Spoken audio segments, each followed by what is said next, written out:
भक्तों, श्री कृष्ण की नगरी द्वारिका महाभारत युद्ध के 36 वर्ष पश्चात समुद्र में डूब जाती है। द्वारिका के समुद्र में डूबने से पूर्व श्री कृष्ण सहित सारे यदुवंशी भी मारे जाते हैं। समस्त यदुवंशियों के मारे जाने और द्वारिका के समुद्र में विलीन होने के पीछे मुख्य रूप से दो घटनाएं जिम्मेदार है।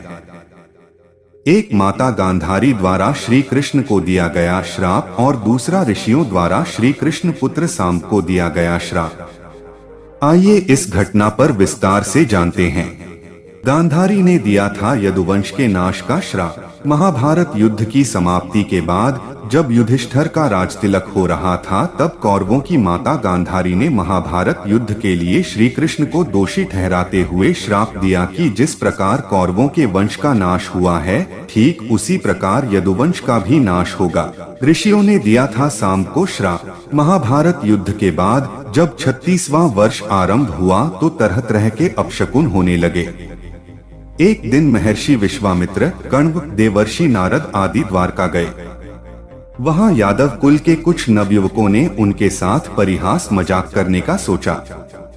वे श्री कृष्ण के पुत्र सांब को स्त्री वेश में ऋषियों के पास ले गए और कहा कि ये स्त्री गर्भवती है, इसके गर्भ से क्या उत्पन्न होगा।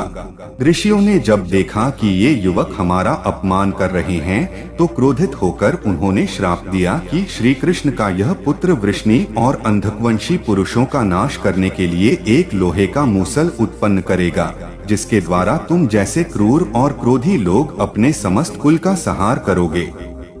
उस मूसल के प्रभाव से केवल श्री कृष्ण व बलराम ही बच पाएंगे। श्री कृष्ण को जब यह बात पता चली तो उन्होंने कहा कि ये बात अवश्य सत्य होगी। समुद्र में डूबे हुए द्वारका नगरी के अवशेष। मुनियों के श्राप के प्रभाव से दूसरे दिन ही सांब ने मूसल उत्पन्न किया। जब यह बात राजा उग्रसेन को पता चली तो उन्होंने उस मूसल को चुराकर समुद्र में डलवा दिया। इसके बाद राजा उग्रसेन व श्री कृष्ण ने नगर में घोषणा करवा दी कि आज से कोई भी वृष्णि व अंधकवंशी अपने घर में मदिरा तैयार नहीं करेगा।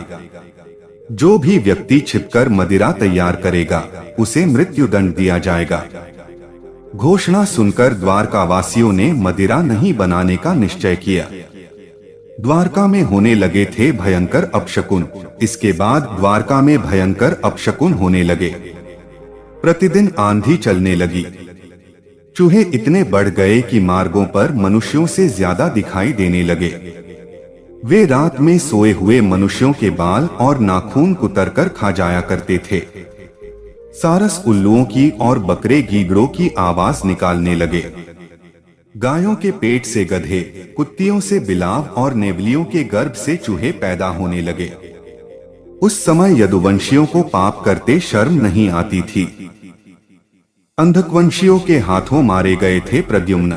जब श्री कृष्ण ने नगर में होते इन अपशकुनों को देखा तो उन्होंने सोचा कि कौरवों की माता गांधारी का श्राप सत्य होने का समय आ गया है।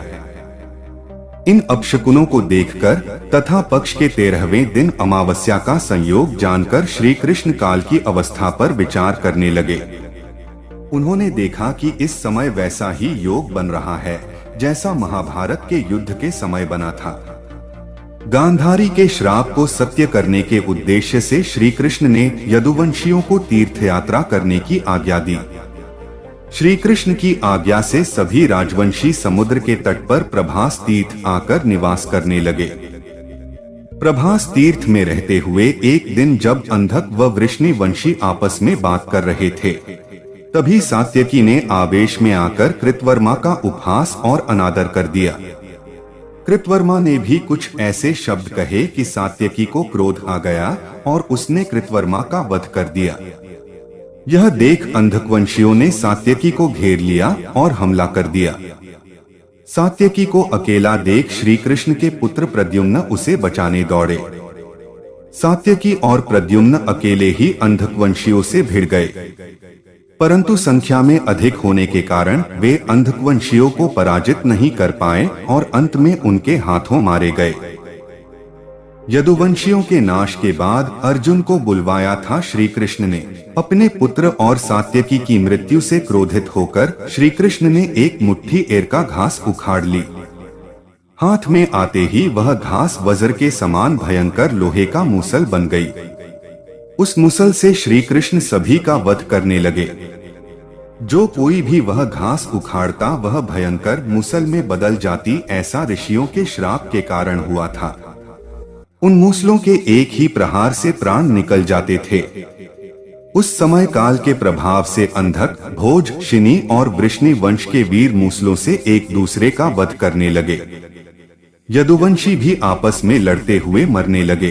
श्री कृष्ण के देखते ही देखते साम, चारुदेशन, अनिरुद्ध और गद की मृत्यु हो गई। फिर तो श्री कृष्ण और भी क्रोधित हो गए और उन्होंने शेष बचे सभी वीरों का संहार कर डाला। अंत में केवल दारुक श्री कृष्ण के सारथी ही शेष बचे थे। श्री कृष्ण ने दारुक से कहा कि तुम तुरंत हस्तिनापुर जाओ और अर्जुन को पूरी घटना बताकर द्वारका ले आओ। दारुक ने ऐसा ही किया। इसके बाद श्री कृष्ण बलराम को उसी स्थान पर रहने का कहकर द्वारका लौट आए। बलराम जी के स्वधाम गमन के बाद ये किया श्री कृष्ण ने। द्वारका आकर श्री कृष्ण ने पूरी घटना अपने पिता वसुदेव जी को बता दी। यदुवंशियों के संहार की बात जानकर उन्हें भी बहुत दुख हुआ। श्री कृष्ण ने वसुदेव जी से कहा कि आप अर्जुन के आने तक स्त्रियों की रक्षा करें। इस समय बलराम जी वन में मेरी प्रतीक्षा कर रहे हैं, मैं उनसे मिलने जा रहा हूँ। जब श्री कृष्ण ने नगर में स्त्रियों का विलाप सुना तो उन्हें सांत्वना देते हुए कहा कि शीघ्र ही अर्जुन द्वारका आने वाले हैं, वे ही तुम्हारी रक्षा करेंगे। ये कहकर श्री कृष्ण बलराम से मिलने चल पड़े। वन में जाकर श्री कृष्ण ने देखा कि बलराम जी समाधि में लीन हैं। देखते ही देखते उनके मुख से सफेद रंग का बहुत बड़ा सांप निकला और समुद्र की ओर चला गया। उस सांप के हजारों मस्तक थे। समुद्र ने स्वयं प्रकट होकर भगवान शेषनाग का स्वागत किया। बलराम जी द्वारा देह त्यागने के बाद श्री कृष्ण उस सूने वन में विचार करते हुए घूमने लगे। घूमते घूमते वे एक स्थान पर बैठ गए और गांधारी द्वारा दिए गए श्राप के बारे में विचार करने लगे। देह त्यागने की इच्छा से श्री कृष्ण ने अपनी इंद्रियों का संयमित किया और महायोग समाधि की अवस्था में पृथ्वी पर लेट गए। ऐसे त्यागी श्री कृष्ण ने देह जिस समय भगवान श्री कृष्ण समाधि में लीन थे, उसी समय जरा नाम का एक शिकारी हिरणों का शिकार करने के उद्देश्य से वहां आ गया। उसने हिरण समझकर दूर से ही श्री कृष्ण पर बाण चला दिया। बाण चलाने के बाद जब वह अपना शिकार पकड़े के लिए आगे बढ़ा तो योग में स्थित भगवान श्री कृष्ण को देखकर उसे अपनी भूल पर पश्चाताप हुआ। तब श्री कृष्ण को उसे आश्वासन दिया और अपने परमधाम चले गए। अंतरिक्ष में पहुंचने पर इंद्र, अश्विनी कुमार, रुद्र, आदित्य, वसु, मुनि आदि सभी ने भगवान का स्वागत किया। इधर दारुक ने हस्तिनापुर जाकर यदुवंशियों के संहार की पूरी घटना पांडवों को बता दी। यह सुनकर पांडवों को बहुत शोक हुआ। अर्जुन तुरंत ही अपने मामा वसुदेव से मिलने के लिए द्वारका चल दिए। अर्जुन जब द्वारका पहुंचे तो वहां का दृश्य देखकर उन्हें बहुत शोक हुआ। श्री कृष्ण की रानियां उन्हें देखकर रोने लगी। उन्हें रोता देखकर अर्जुन भी रोने लगे और श्री कृष्ण को याद करने लगे। इसके बाद अर्जुन वसुदेव जी से मिले। अर्जुन को देखकर वसुदेव जी बिलख बिलख रोने लगे। वसुदेव जी ने अर्जुन को श्री कृष्ण का संदेश सुनाते हुए कहा कि द्वारका शीघ्र ही समुद्र में डूबने वाली है, अतः तुम सभी नगरवासियों को अपने साथ ले जाओ। अर्जुन अपने साथ ले गए श्री कृष्ण के परिजनों को। वसुदेव जी की बात सुनकर अर्जुन ने दारुक से सभी मंत्रियों को बुलाने के लिए कहा। मंत्रियों के आते ही अर्जुन ने कहा कि मैं सभी नगरवासियों को यहाँ से इंद्रप्रस्थ ले जाऊंगा, क्योंकि शीघ्र ही इस नगर को समुद्र डूबा देगा। अर्जुन ने मंत्रियों से कहा कि आज से 7वें दिन सभी लोग इंद्रप्रस्थ के लिए प्रस्थान करेंगे, इसलिए आप शीघ्र ही इसके लिए तैयारियां शुरू कर दें।